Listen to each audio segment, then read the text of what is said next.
for today.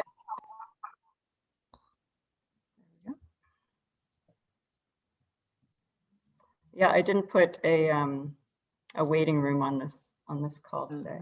Okay.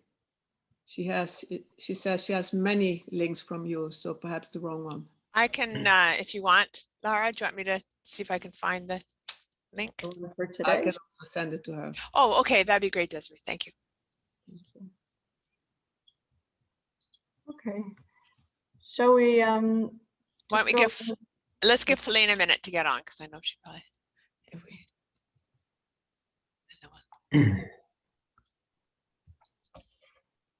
You, Laura.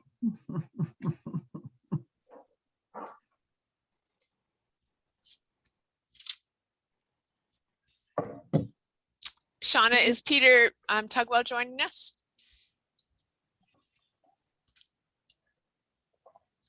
I know he has a competing call that I was supposed to be on. Okay, I'm not that's sure fine. He ended up having to go on. Okay, no problem. Should we just go through and briefly introduce ourselves and say which working group that we're with? I'll just read off the people who I can see on my screen. Sarah. Hello. Hello. So I am with the PMR working group. Great, thank you. And Desiree? I'm at the Axial SPA working group and the Hand OA working group. Great, thanks. Peter Brooks, hello. I haven't got a clue what groups I'm with, but most of them, I think. You can tell me. All of the above. All of the above. Yeah, you can tell me. Too late at night. We're in a stage 1 lockdown again. Oh. Thank you very Yes. much. Unfortunate. I've been for a week. Who's that? I'm with the patients. I'm with the patients. Okay. Great. Great. Kathy Hofstetter. Hi, guys. How are you? Good, Francis. Good morning, Kathy Hofstetter here. I am with the PRP support team, and I'm with the worker productivity group with equity, shared decision making, ankle and foot. I don't know, I've probably more. Yes, you're very prolific. Thanks, Kathy. Susan Goodman. Good morning. I'm Susan Goodman with the PMR and the glucocorticoid working groups. Okay, great. Thank you. And Francis, we're just going around saying which group we're with. Hello, sorry, I'll be a little bit late. Yes, I'm Francis Guillemin, clinical epidemiologist and rheumatologist. And I'm in the FLAIR in osteoarthritis group, as well as interested in the composite score and in the contextual factors.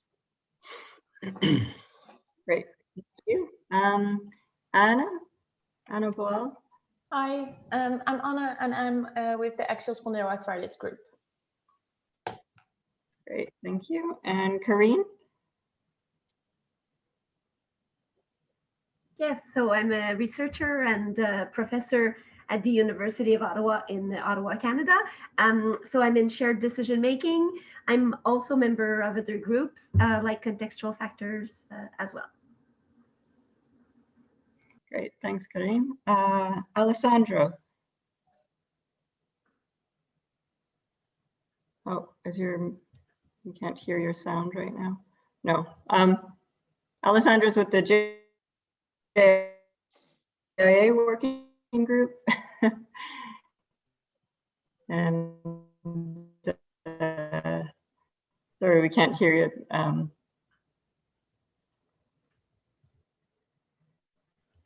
And Laura, you're freezing now. Anna, So Yep. Laura? Is it working now? Yes, Alessandro. It Okay, is. sorry. Thank you. I am Alessandro Consolaro. I am in the JA working group. Yeah. Pleased to meet you all. Start my video. We're just going to pause. Thanks, Alessandro. And Yeah, Lara, you're frozen. Do you want to take yourself off video, Lara, and I'll put the slides up? Ernest? I'm with, sorry. Okay, I'm Ernest Choi. Okay, can you hear me? Yeah, I'm Ernest Choi. I'm based in Cardiff in the UK. I'm a rheumatologist. I'm a member of the Technology Advisory Committee. I turned off my video. We need you. Thanks, Ernest. Robin? Hello, I'm Robin Christensen, biostatistician from Denmark. Enjoy working with many groups, but I co-chair the Contextual Factors Working Group, the Safety Working Group, and the Surrogate Markers and Gout Group currently. Great, thank you. Mada? Hi, is Maria Antonietta D'Agostino. I am involved in the ultrasound working group, in the imaging working group, and I am executive member. Thanks, Mada. Feline, hello. Glad you joined. Hi, I'm Felina. I'm part of the Handles Arthritis Working Group and also in the tag of the OMERACT. Great, thank you. Ingrid? Hi, I'm the patient research partner for the Myositis Working Group and member of the PRP support team. Thanks, Ingrid. Jess? Hi, I'm Jess Leung. I'm a rheumatologist and fellow for the PMR Working Group. Thanks, Jess. Bev? Bev Shea, I'm a clinical researcher in Ottawa as well, and I'm a senior methodologist for a number of the working groups, so thanks. Thanks, Bev. Katie, hello. Oh, hi, sorry I'm late. I'm Katie from Singapore. I'm from the PSA Working Group, and I'm also a tech member. Thanks, Katie. And David? I am from University of Michigan, and I'm with scleroderma ILD. Great, thanks, David. Did I miss anybody? Oh, Shauna, I think Shauna's on. Hi, Shauna Grossleg with OMERACT Secretariat. Great, thank you. Okay, so I'll get started and hopefully my internet connection is strong enough here. So the purpose of today's meeting is to talk about how the instruments groups will be at the OMERACT 2022 meeting, which is next May 2nd to 6th in Colorado in the United States. So I've just got a few slides to go through a high-level overview, and a few groups have written in with some questions, so we thought we would just present the questions and the results of those questions for everybody to hear, and then we'll open it up to any other questions. Okay, moving on here. So we had a lot of instrument groups apply to come to OMERACT 2022, which is fantastic to see that level of engagement. And so what we decided is that we would break it down into 6 methodology sessions that are about 90 minutes each. They will not be running concurrently, with the idea that these 6 topics are of interest to all the different groups because they're the various process steps within the instrument selection process, and that we would invite a short introduction, like a plenary speaker, to do a brief overview of that particular topic. And then we would have 15-minute presentations by approximately 3 working groups about their experience with that particular topic, followed by open discussion. And all of the instrument groups are, as well as anybody else who wishes to attend, will be invited to the sessions. TAG members have been asked to let us know which groups they'd be interested in co-chairing. So we're just in the middle of getting responses back on that and sorting out assignments. I'm just going to give you a quick overview of this is the provisional program that's been put together for OMERACT 2022. So just to let you know, it's subject to change, but at the moment, this is what it looks like. You can see where I put red circles around each of the instrument selection sessions. So at the end of the Tuesday, the Wednesday, there's 2 on Thursday afternoon and 2 sessions on Friday afternoon. So those cover the 6 topics, which I'll now just speak a bit more about briefly. So as I said, we're going to have these 6 methods focused sessions. Each session will have an invited speaker at the beginning, and then the presentations from the working groups that have been invited to talk about their experience with that particular part of the methodology. And I'll go through just an overview of each of the 6 sessions. So the first one is about domain match and feasibility. So in this one, we're asking groups to discuss how they've gone through the domain match and feasibility assessment of comparing their candidate instrument to their definition, detailed definition of the domain. And we're going to be including both patient-reported outcomes and biomarkers. The second one is about testing sources of variability. This came out last year of the work with the imaging methods group about how important it is to assess what might be influencing your score on your at the end of your instrument. And so different things like the different imaging machines or the inter-rater reliability, and it also can be sources of variability in patient-reported outcomes as well, which we haven't really touched on in the past very much. So in this session, we're going to talk about how to test and plan for addressing these sources of variability. And these the contextual factors group has been working on. So these are the measurement affecting contextual factors, so things that can change the score. The third session is on critical appraisal. So as you know, when we're going through the instrument selection process, after we find all the studies, then we do the Cosmin OMERACT Good Methods check. So this session will review the critical appraisal tool that we use and how the groups have found using our Good Methods checklist. The next one, number 4, is about the adequacy of the results. So OMERACT has some provisional standards for determining whether or not the study that now you've assessed and you decided that it's of good enough quality and there's a low risk of bias to the study, you can look at the result and say whether or not the result was good enough to say that this is a good result for that particular measurement property. So we'll look at the systematic review that we've been working on within the handbook group and tag to decide to see all the different standards for all those measurement properties. And then we'll discuss within the groups that have been invited about how they found it applying those provisional standards to their studies. The next 2 sessions, the 5th one is synthesis. So now that you've got your body of evidence and it's laid out in the summary of measurement properties table, and you can see which studies are of good methods and which studies have adequate or inadequate or unsure sort of results for the adequate assessment. How do we pull all that together to decide whether or not that we should feel that there's enough evidence to say that we can endorse this instrument or that it meets the filter 2 criteria? And then the last session is about composite outcomes. So we have some groups that have been working on assessing and developing composite outcomes. So these have the challenge not only of just an individual instrument, but now you've got instruments being pulled together to make a composite outcome.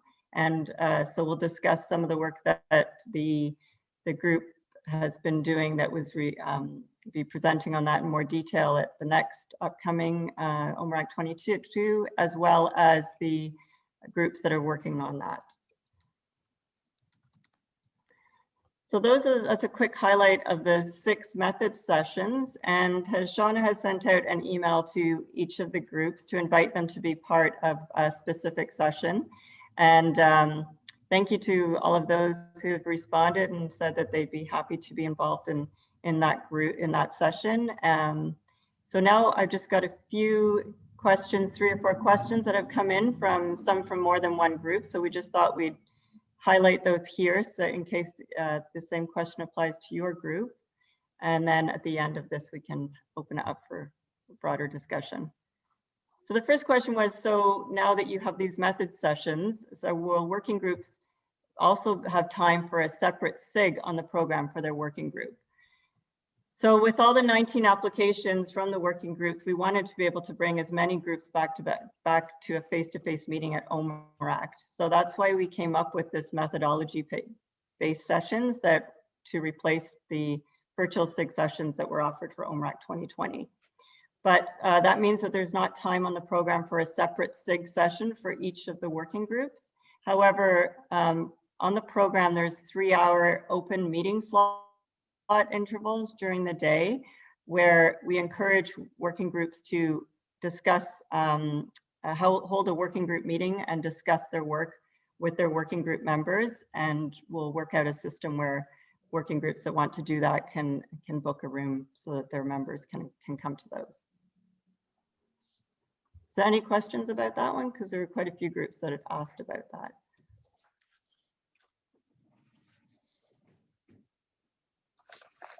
I'm not hearing anything. Yeah, I mean, Lara. Okay.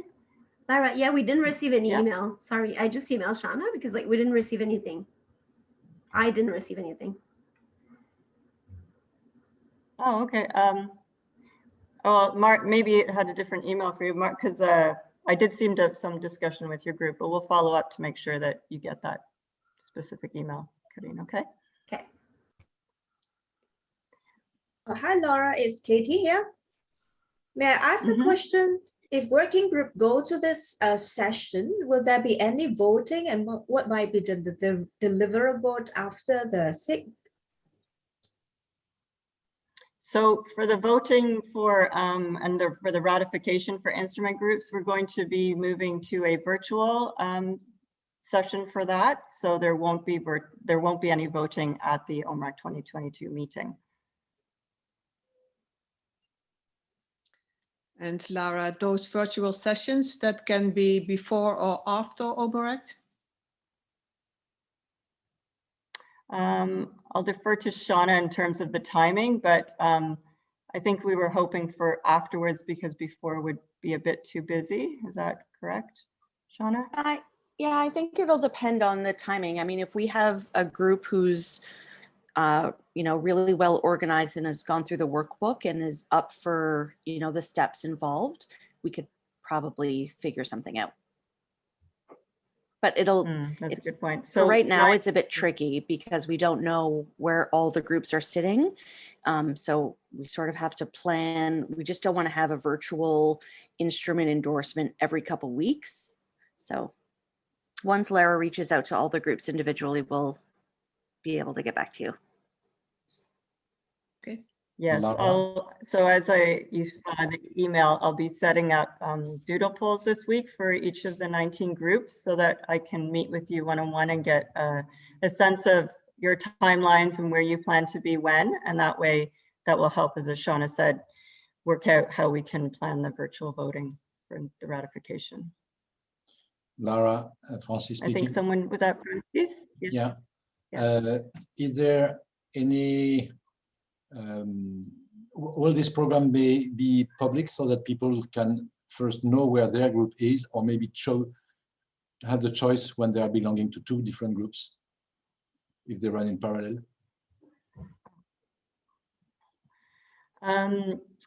Sorry, my daughter just came to give me an update on the hockey game.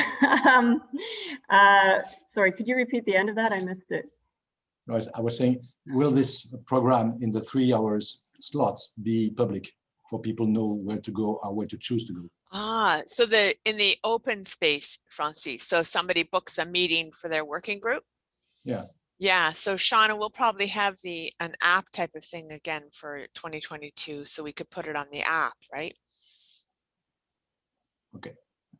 Yeah, and I mean, they won't be sort of public meetings. They'll be just for the working group members. So they won't work like SIGs, just because we don't want to run into a situation where we're pulling everyone into private meetings.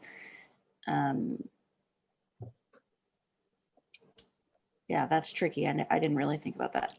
But yeah, it's a good point. So we can take that back to the meeting group. We can try to discuss this later on how to organize these 3 hours time every day. Okay. Yeah.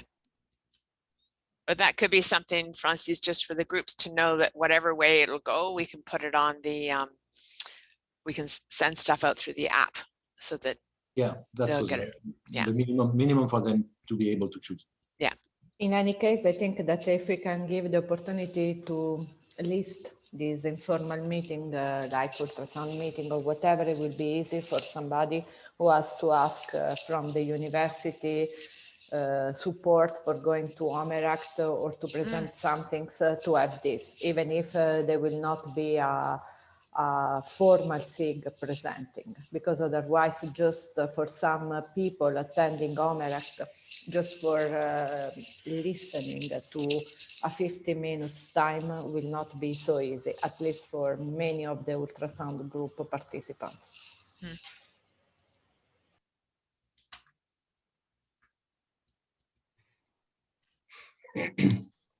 Okay, thank you. Any other questions about this? Okay, moving on to the next question that we had from a couple of groups was about how publications will be managed. But so if the group holds a working group meeting during that time, they'll be eligible for a publication within the OMERACT collection describing how their working group is working in relation to the filter 2.1 instrument selection algorithm. And then for the working group leaders that are going to be working to contribute to the methodology session, they would be invited to contribute to the paper that would come out of that particular session, assuming of course that they meet the ICMJE authorship. I'm just going to stop my share and reshare it because I've got this thing on my screen. There we go. So any questions about the publications? Curious what role you see the fellows having in all of this. Are they presenting at the 15-minute session, or I had assumed that, but it looks like you're structuring it slightly differently. They could be the one that's selected for the presentation, okay, for the group in the instrument selection. And then whoever, I think whoever's participating, whoever the leadership is for that session would be joining us in a methodology paper. So there'll be papers for each of the working groups and there'll be one for the session. Got it. Okay, thanks. Yeah, and that leads nicely into the next question that was about the financial support that's available for the group. So we'll offer financial support for one fellow registration per working group. And as you said, Susan, so that if they're the person that is involved, and as you know, we're keen to support and encourage participation of fellows. So if they're the one doing the presentation, they can attend the in-person meeting there.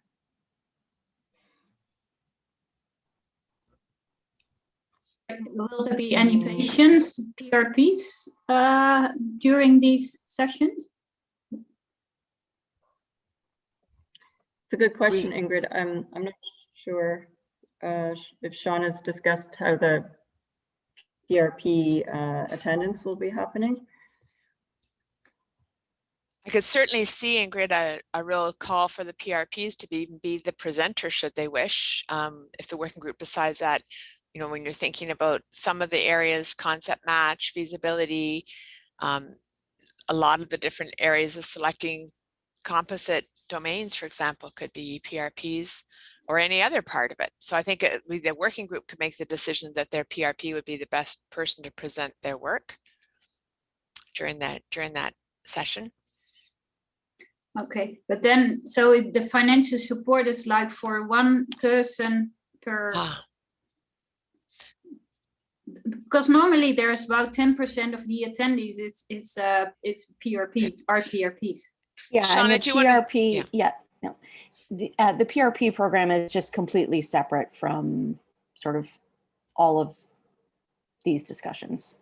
So we sort of, those invitations, who comes, how those decisions get made is handled totally separate from these instrument selection methodology sessions. As even though support for PRPs travel could and be registration and stuff. Yeah, that's even not, though a PRP could be presenting during them.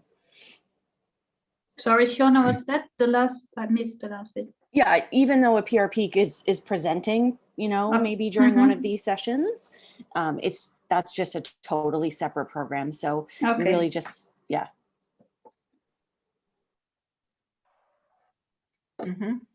Thanks for clarifying, Shauna.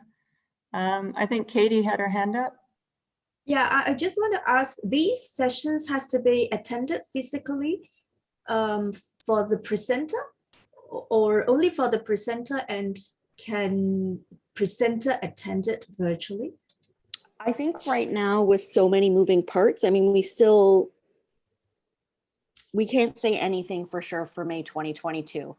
So for right now, we're planning for them to be in person, knowing that everything could change at any time. So we can't say for sure what's going to happen right now.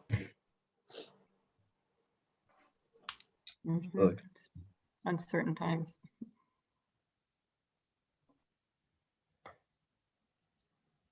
Okay, any other questions? We've got one more on our list here. And the one final question we had was about how the session will be coordinated, each of the method sessions. So we're thinking about it like a sort of a symposium at a conference. So you'll highlight the work for that. If you've been selected to talk to a specific method section, you'll highlight the work that you've been done and examples that you found that work well, or some things you've had challenges with. As I said, they'll have a couple of tag members that'll be signed as the chairs to help with coordinating the activities, and just to keep sure that the presentations stay on topic, and you can have meetings with them ahead of time to plan out the presentations. We'll arrange for that closer to the time, and a plenary presentation at the beginning to talk about an overview of that particular session. So that's the idea for the 90-minute method session. Any questions?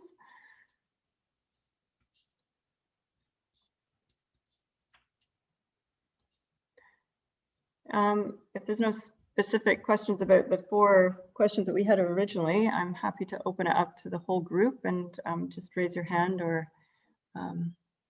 speak if I don't see your hand being raised.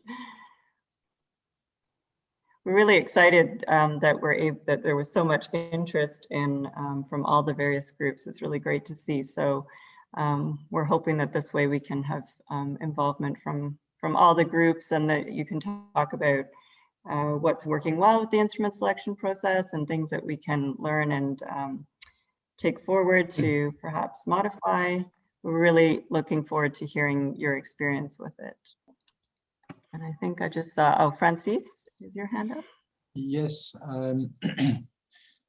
I very much like the new format that is proposed in these 6 topics, which can be labeled like cross-sectional at different steps of the selection of the development and selection of instruments, if I capture well what is proposed.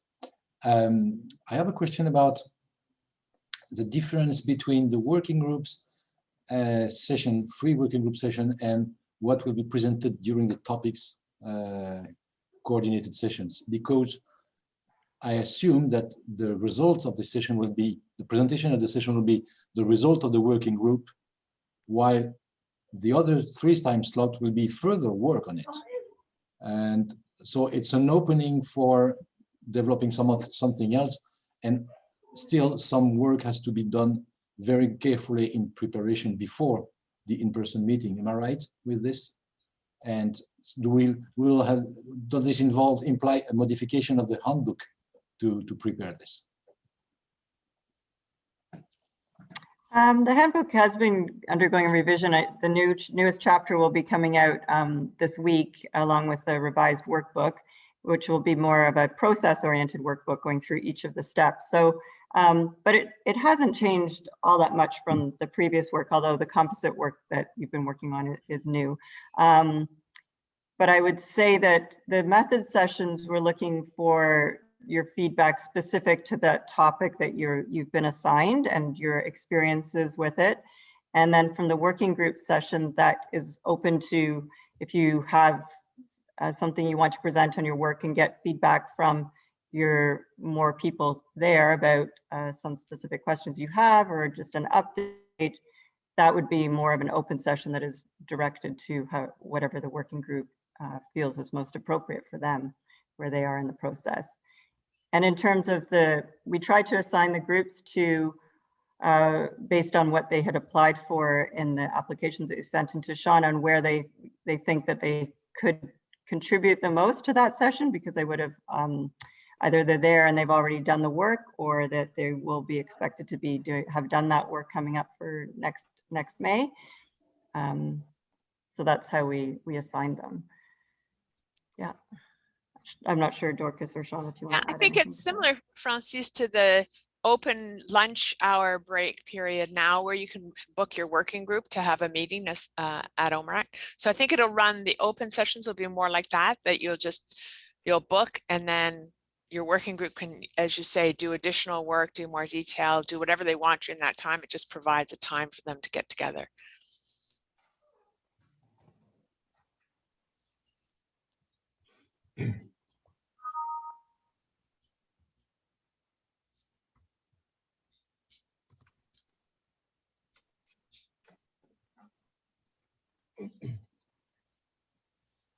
Okay, thanks, Dorcas.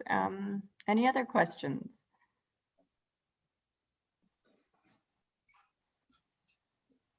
Sorry, maybe I just have a question. Sorry, it's a lot to take in just all at once, so I'm hoping it's not silly, and sorry, I didn't probably catch everything you said, just because I was also looking at the emails to see the information I received about it. So just to know, so will we have, how much room for like interactions will we have during these groups? Not so much, right? It's a bit more presentation style. So it's more these open meetings where we could decide to meet with our group, where there's more interactions, right? Okay. Yeah. There's still time for discussion, because in a 90-minute session, we'll have an opening topic of about 10 or 15 minutes, and then each group has 15 minutes to present. So that if that's an hour at the most, then we still have at least 10 minutes per group for discussion afterwards about their experience. But yeah, but it wouldn't be more of things like a breakout or a vote on a specific question from a specific working group, I don't think. Yeah, my own, sorry. I think that kind of gets to Katie's earlier question. It's a total shift in the OMERACT paradigm for presentation. There's no deliverables, there's no vote. We're presenting at a symposium addressing a problem related to instrument selection, rather than looking for affirmation of our instrument selection. Just want to clarify. Yeah, that's a good way of putting it, Susan. Yeah. Mm-hmm. I mean, my only but the ratification will be done online. Mm-hmm. My only concern is that it's really good to have interactions, and it's really rich, and it's kind of one of the reasons I think that people attend, because it's all these interactions. I know there's a lot of interactions outside the meeting rooms too, right? So so I think it's good, but I think it's going to be more like informative for people to go to these, rather than discussions. So yeah. If I may say something, each OMERACT is different. As you have seen, the concept and of the OMERACT meeting has been evolving and moving back and forward.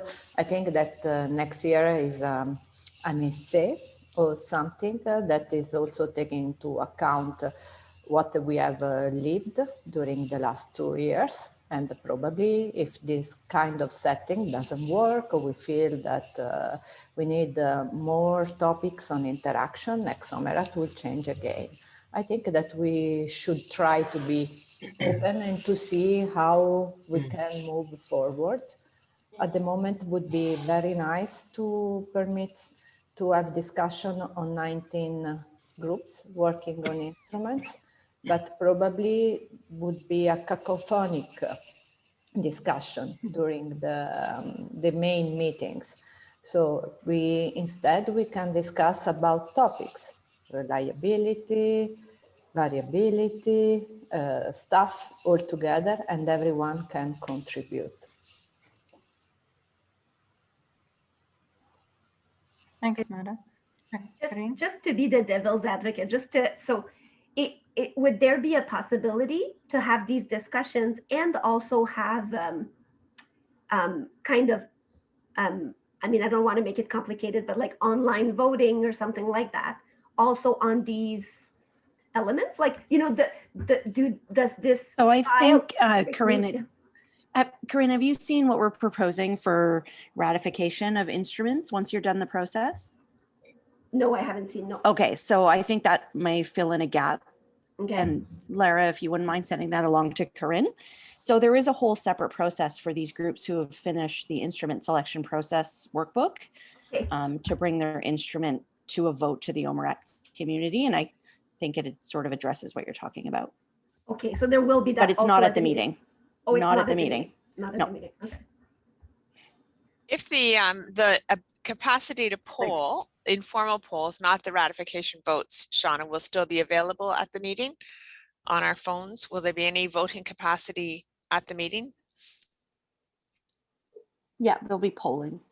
So then what we can do, Corinne, if the group, the group that's doing adequacy chooses that they want to do a little poll as part of their discussion, then that group of presenters and the plenary and the chairs, they could put up a poll, but what won't be happening is a ratification of a whole instrument or any decision making about an instrument. Okay, yes, for sure. And the other piece, like Matt, I really appreciate what you're saying. And the other piece we're trying to do is when we saw the 19 instruments come in, we're trying to sort of build a community amongst all the instrument groups too. So this will be a neat opportunity for instrument groups to work together on a topic. That's one of the features we're thinking about. I would say also that the objective of this session is not to discuss the single instruments, but to discuss the aspects related to the instrument selection. So, and to see which are the difficulties related to one typology of instrument as compared to the other, and to learn from each other. So I would say that the discussion is much more on this. So there is no voting on discussion on topics. Yes, thanks, Mada. Yeah, we do hope that the instrument groups, yes, can discuss amongst themselves, like you said, talk about the challenges of the different types of instruments. We have imaging instruments, we have patient-reported outcomes, we have some biomarkers. So yeah, I think it's a nice opportunity to, as Dorcas said, build a bit more of a community within the instrument groups. Any other comments or questions? I see Katie's got her hand up and Francis. Yeah. So we do have a bit of a discussion among the co-chairs of the PSA group, and then we do raise the concern that if this kind of meeting that we need to fly over a team of people, it would be a bit expensive to support. So not really a question, but it's really the PSA group is thinking on, we are sort of wanting, or is like suggesting that if we can do it virtually. I think there was an option as well. And, you know, like I said, so many things are changing.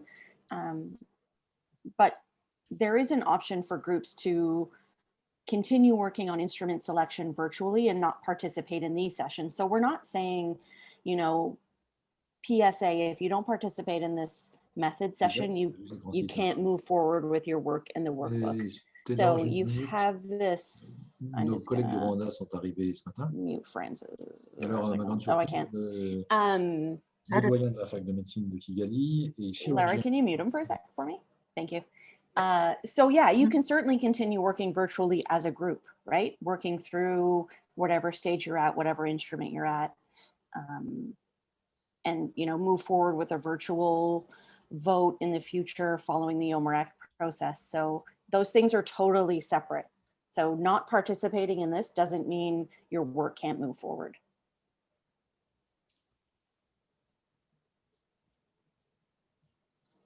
Thanks for that clarification, Shauna. Thanks, Shauna. One other quick question. Will you be sending around the tentative schedule so we can kind of get our heads around how to plan for this when you send out the additional updated workbooks and chapters? We can take that to the meeting planning group Yeah. who's outside of us and just say that this group has asked that as soon as possible that schedule be circulated, just so you know where you are. Okay. They might want to have a bit more time with it just to make sure it's a bit more final. Right. Even if it's just blank, so we get an idea of what's what. Yeah, I think we can probably share what Laura shared on here today, just as long as everyone knows it could change. Yeah. And that's fine. Yeah. Okay.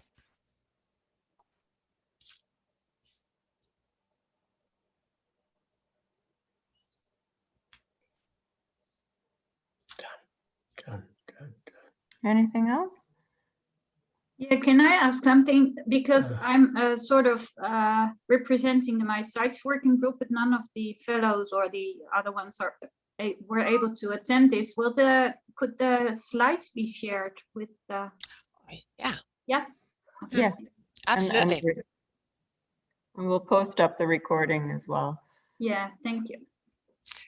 And I'll make up some brief frequently asked questions document, an FAQ document as well, so people can have a look at that. And as you know, I'll be reaching out to each of the groups this week to set up your individual calls, so we can discuss more specifically about what your group is planning then. Oh, I see David's raised his hand. Yes, so a quick question. We were working with a fellow at an outside institution, submitted, and I believe it was accepted for, I think it was a domain match and feasibility, but we have not heard back from the fellow. In this process, I'm assuming some people will drop out. Now, we're working to get in contact with the fellow, but at some point there should be a deadline. Do we know when that deadline is for us to tell you this person is probably not going to proceed? Or do we need to find somebody to fill in that spot? You have another fellow, David? Not at the moment. Yeah, so that might be a good one. That'd be a really important thing to try to clarify, especially if they've been working on it. I think the challenge here was we were helping somebody from an outside institution to do this. And we just don't have that close connection where I can walk across the hall and say, where are we?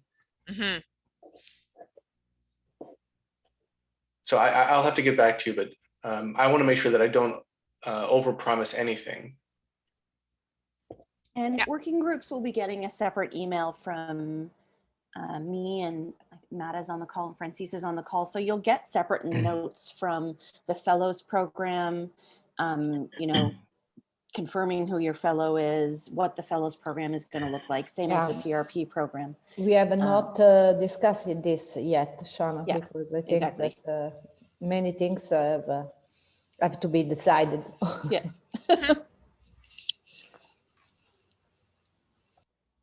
So David, in terms of the presentation at the instrument session, it does not need to be your fellow, but that's often the case where it's a really good opportunity for a fellow to get some presentation time. Got it. I think it may turn out that I'm the person doing the majority of the work anyway, so that may not make much of a difference. Okay. Do you mind if I ask just a quick unrelated follow-up question? I think it's session number 4, adequacy of results. Yeah. I think there were, so just as an introduction, I was somebody who worked on this process with a senior mentor for the last, it seems like 2 years, for the forced vital capacity and the diffusion capacity in scleroderma ILD. And I have learned so much through this process. I think there were 2 big hurdles. First one is conceptually, what are we doing here? And then the second is once you get to the technical aspect, there's a challenge, I think, in that topic number 4, adequacy of results. At some point when you're creating your SOM table and you have to make an adjudication, what is the performance, overall performance of this, whatever the article is, it has to be in light of the a priori results. So whatever it is that you found, it has to be relative to whatever it is that you would have expected. But what you expected has to come from good quality data from relatively homogeneous populations. And in scleroderma, it's hallmarked by heterogeneity. And so I think in that topic, will there be some structure or format to talk about how do you deal with the data that you have in front of you relative to the data that you should have expected? But really the question is, where did you get the data that gave you the information of what you should have expected? Because that was an area that we really struggled with, going back to, whatever clinical trials we could find and saying, how did we acquire the baseline in a placebo group over the course of time? What did you expect in terms of change? That is really difficult. It was hard for me to understand and how to present the information as accurate as I could. That was a long-winded question. Your suggestion is that is in the adequacy session, we make sure that we do have the ability to discuss, like there's a couple of things. You had heterogeneity of your population, which might come up in sources of variability, that you have very different people, different phenotypes of the disease.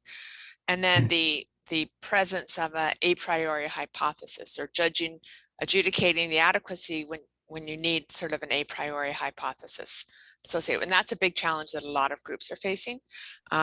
So that's a good point that we can try to weave that in. So we've gone through the literature to show you all the different ways that all the different groups around the world are doing that. And we can use that as a bit of a backgrounder for the groups. And that might be something to highlight. That might be something that cluster of instrument groups wants to make sure is highlighted during that session. How to deal with the a prioris and how to deal with it when there are no a prioris, which we've guided a few groups through as well. Got it. So the concept I'm getting is there's going to be a division of labor for these types of problems. You'll have to attend all 6 sessions to understand how to address it. Yeah, it's true. And not that I was going to skip out on anything. Yeah, that's probably true. Got it. I think that's a good idea. I think it's really good because it's very complex, and I like that it's in different steps. So then methodologically, everybody will be able to learn from all these different steps in the process, right? So that's great. Good. Well, I'm glad that you see that, because that's certainly what we want, is to have the groups teaching OMERACT through their experience about this one little piece instead of having to present the whole piece. I think it would be good if those can be recorded, and somebody who missed some of the session can go back to it. Say, for example, the Asian candidate, and then it might end up all nights on the week that I may not be able to stay up all nights on the week to attend all those. Good point. So we might have the ability to record some of these sessions. Just a question, did OMERACT make videos for these 6 different steps? I'm wondering, you would need nice videos that are user friendly. I don't know if you have that already, because I know you have a lot of videos. I've seen a few, but. Yeah, we have the instrument selection video, which we're going to have to tweak anyway. And then these 6 topics kind of came out of that process, and also the submitted instrument paper. So we could, we're working with our PRPs in the tag to sort of prioritize what the learning needs are of the community, and we'll sort of develop educational materials in that order. But yes, that will cover some of these topics for sure.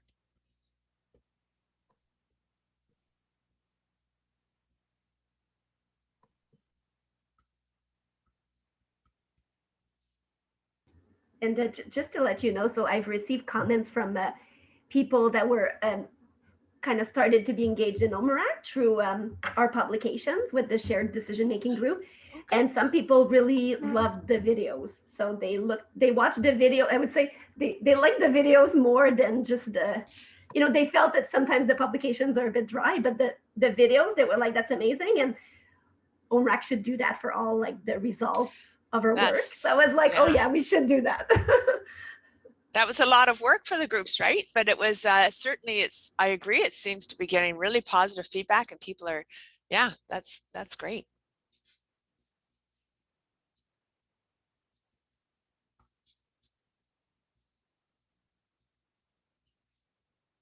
Anything else that we should talk about today? I'm sure ideas and questions will come up and you can feel free to send us a note and we'll get back to you, and we'll keep on adding things onto a sort of FAQ format so that all the instrument groups can see what the questions are and what the answers are, and it might spur another idea.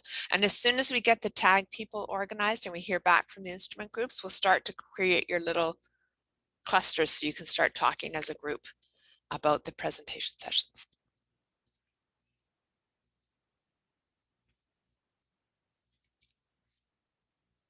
Laura, is there anything else that you would like to go over, or any other groups, or should we end a Zoom early?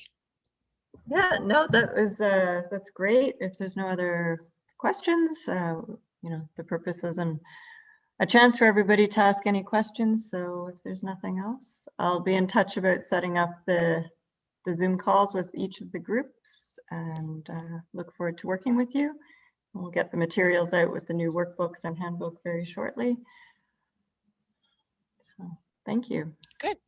Thank you very much. Okay. Thanks for your feedback, and be well, everyone.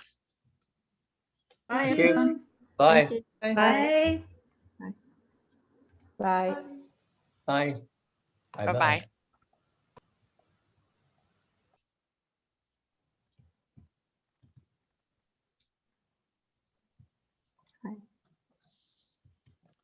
bye.